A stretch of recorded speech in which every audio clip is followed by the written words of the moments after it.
विवाह और विरह, फिर भी रुक्मिणी सीता क्यों नहीं। हेलो फ्रेंड्स, हम सब जानते हैं कि देवी सीता भगवान राम की अर्धांगिनी है, एकमात्र पत्नी जिन्हें भगवान राम ने विवाह के तुरंत बाद ही वचन दे दिया कि आपके अतिरिक्त कोई अन्य स्त्री मेरे मन, वचन, कर्म और जीवन में कभी नहीं आएगी। और जिस वचन का पालन उन्होंने जीवन पर्यंत किया, देवी के त्याग के बाद भी जिस वचन का पालन उन्होंने किया, देवी के लिए समुद्र पर सेतु ही बना दिया, असंभव को संभव किया। देवी के लिए पंचवटी से लंका तक पैदल पैदल ही चले गए हैं श्री राम। वनवास के नियमानुसार हाथी घोड़े की सवारी वर्जित थी उनको, फिर भी उन्होंने देवी को प्राप्त करने के लिए अपने दिन और रात एक कर दिए हैं। अतः प्रेम और समर्पण देवी सीता के लिए है राम को। आइए अब हम जानते हैं क्या रुक्मिणी कृष्ण का संबंध भी बिल्कुल ऐसा ही है। पहले हम विवाह से समझते हैं। रुक्मिणी ने श्री कृष्ण को पत्र लिखा हरण के हेतु, जो श्री कृष्ण ने उनकी इच्छा अनुसार किया भी और उनसे विवाह भी किया। पर इस विवाह की तुलना सीताराम के विवाह से हो सकती है क्या? बिल्कुल भी नहीं। प्रथम तो रुक्मिणी का श्री कृष्ण से जिस भांति विवाह हुआ है, युद्ध और रक्तपात के बाद श्री कृष्ण की बारात भी नहीं निकली है, श्री कृष्ण दूल्हे भी नहीं बने हैं। भगवान राम की तरह देवी रुक्मिणी को उनके माता पिता का आशीर्वाद भी नहीं मिला है देवी सीता की तरह, बल्कि देवी रुक्मिणी के पिता भीष्म की प्रतिष्ठा धूल में जरूर मिल गई है। और इस विवाह के बाद श्री कृष्ण ने जामवंती, सत्यभामा, मृत्युविंदा इत्यादि से भी विवाह किए हैं।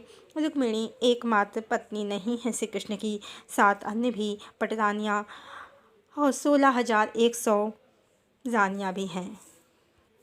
रुक्मिणी के श्री कृष्ण के साथ विवाह की तुलना सीताराम के विवाह से हो ही नहीं सकती। कहाँ वैदिक रीति के अनुसार विवाह और एकमात्र पत्नी सीता, कहाँ राक्षस विधि से विवाह और 16,107 अन्य पत्नियाँ, जिससे सिद्ध होता है कि देवी रुक्मिणी सीता नहीं है। अब विरह से समझ लेते हैं हम रुक्मिणी कृष्ण का संबंध।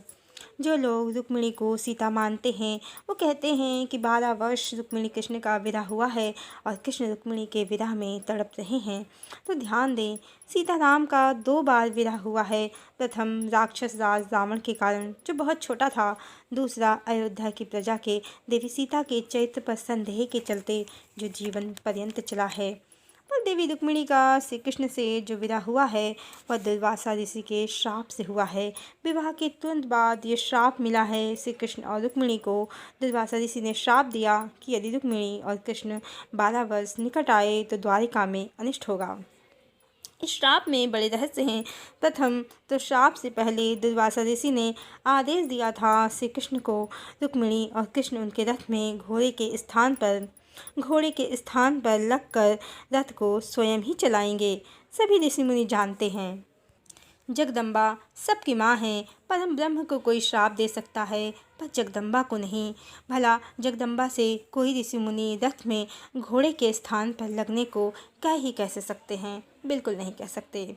और ये जो 12 वर्ष हैं श्राप के, ये वो सुखद 12 वर्ष हैं जो देवी सीता को विवाह के बाद भगवान श्री राम के साथ अयोध्या में मिले हैं और देवी राधा को वृंदावन में श्री कृष्ण के साथ मिले हैं श्री कृष्ण से प्रथम मिलन के बाद। ये सुखद 12 वर्ष देवी रुक्मिणी को नहीं मिले हैं। ये हरि की लीला ही है। हरि की इच्छा के बिना तो एक तिनका भी नहीं हिलता। उन्हें श्राप दे कोई, ये तो बहुत दूर की बात है। और भगवान विष्णु को, परम ब्रह्म को श्राप है भृगु ऋषि का कि उन्हें अपनी पत्नी से विरह सहना पड़ेगा हर जन्म में, जीवन के पूरे एक भाग में। और यह विरह सिर्फ संसार के कल्याण के लिए होगा और कार्य पूरा होते ही विरह समाप्त हो जाएगा, पुनः मिलन हो जाएगा। अब भृगु ऋषि के श्राप को सत्य करने के लिए दुर्वासा ऋषि को पुनः श्राप देना पड़े तो ये कुछ ठीक नहीं है। और से 12 वर्ष ही श्री कृष्ण ने संसार का कल्याण किया हो, ये भी कुछ ठीक नहीं है। और सीताराम का या राधा कृष्ण का जो विरह हुआ है वह जीवन पर्यंत चला है। जीवन के पूरे एक भाग में, जो भृगु ऋषि के श्राप के अनुसार परिस्थितियों के कारण उत्पन्न हुआ है, ना कि किसी अन्य श्राप के कारण। और भी रहस्य हैं दुर्वासा ऋषि के श्राप के। दुर्वासा ऋषि ने श्राप दिया कि रुक्मिणी और कृष्ण यदि निकट आए तो द्वारिका में अनिष्ट होगा। भला सीताराम के मिलन से अनिष्ट कैसे हो सकता है? और रुक्मिणी ने 12 वर्ष भगवान विष्णु की तपस्या की है। श्राप निवारण हेतु तपस्या तो पूजा अर्चना आराधना साधना है, विरह में तड़पना नहीं।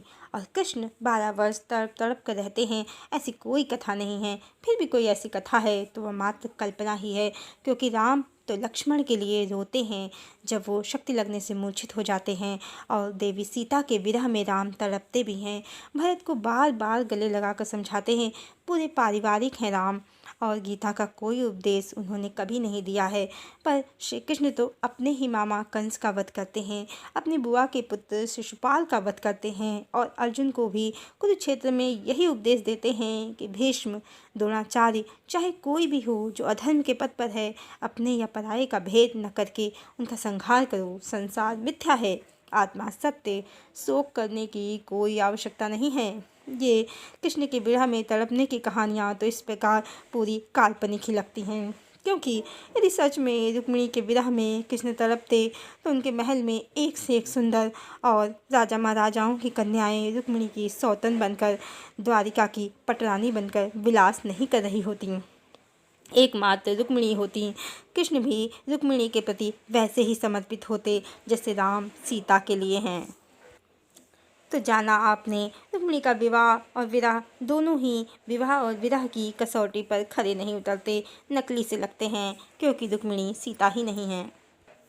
भला विवाह और विरह को हम कैसे आधार बना सकते हैं कि सीता कौन है, क्योंकि कृष्ण ने तो अनेक विवाह किए हैं, पर सीता तो एक ही हैं, और विरह भी कृष्ण का सबसे नहीं हुआ है। अगर भृगु ऋषि के शाप के अनुसार पत्नी से विरह सहना होगा श्री कृष्ण को, तो 16,107 भी तो पत्नियां ही हैं। वास्तव में भृगु ऋषि का श्राप कोई श्राप नहीं, बल्कि रहस्य है परम ब्रह्म परमेश्वर के धरती पर अवतरण का। हम जानते हैं ईश्वर ओंकार स्वरूप हैं, सच्चिदानंद हैं, निराकार हैं। उनकी कोई पत्नी माँ पिता भाई थोड़े ही किसी लोक में बैठे हैं कहीं। ये शाप तो बस माध्यम है ये बताने का कि ईश्वर जब भी धरती पर अवतरित होते हैं तो शिव और शक्ति में विभाजित हो जाते हैं। शिव राम बन जाते हैं और शक्ति सीता, और जब उनका कार्य पूर्ण हो जाता है धरती लोक पर, तो शिव और शक्ति पुनः मिल जाते हैं, एकीकार हो जाते हैं, निराकार हो जाते हैं। अर्थात ये श्राप कोई सांसारिक पत्नी के लिए नहीं है, बल्कि भगवान की सनातन पत्नी के लिए है, क्योंकि परमात्मा पूर्ण है, पूर्ण काम है। पूर्ण का जन्म माया के संसार में धरती लोक में नहीं हो सकता, इसलिए परमात्मा को दो में विभाजित होना पड़ता है, अपूर्ण होना पड़ता है।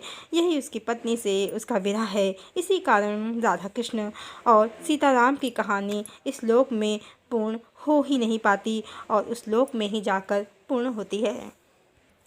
तो इस प्रकार हम समझ सकते हैं कि विवाह और विरह के आधार पर श्री कृष्ण की लक्ष्मी का आदि शक्ति का निर्धारण बिल्कुल नहीं हो सकता, क्योंकि यदि विवाह शर्त है लक्ष्मी होने की, तो श्री कृष्ण ने पूरे 16,108 विवाह किए हैं। कैसे सिद्ध होगा कि इसमें लक्ष्मी कौन है?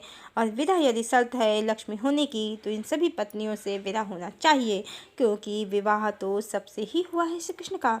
श्री कृष्ण की लक्ष्मी कौन है, सीता कौन है, ये तो बस इस वचन से ही प्रमाणित होगा जो श्री राम ने देवी सीता को दिया है, एक पत्नी व्रत का। ऐसा कोई वचन श्री कृष्ण ने अपनी किसी भी पत्नी को नहीं दिया है, क्योंकि इनमें कोई भी सीता नहीं है। सीता तो राधा हैं, और देवी राधा से श्री कृष्ण का इसी कारण विवाह नहीं हो पाया है, क्योंकि यदि देवी राधा से श्री कृष्ण का विवाह हो जाता तो फिर ये 16,108 विवाह नहीं हो सकते थे, क्योंकि राधा सीता हैं, जगदम्बा हैं, श्री कृष्ण की वास्तविक एकमात्र और सनातन पत्नी।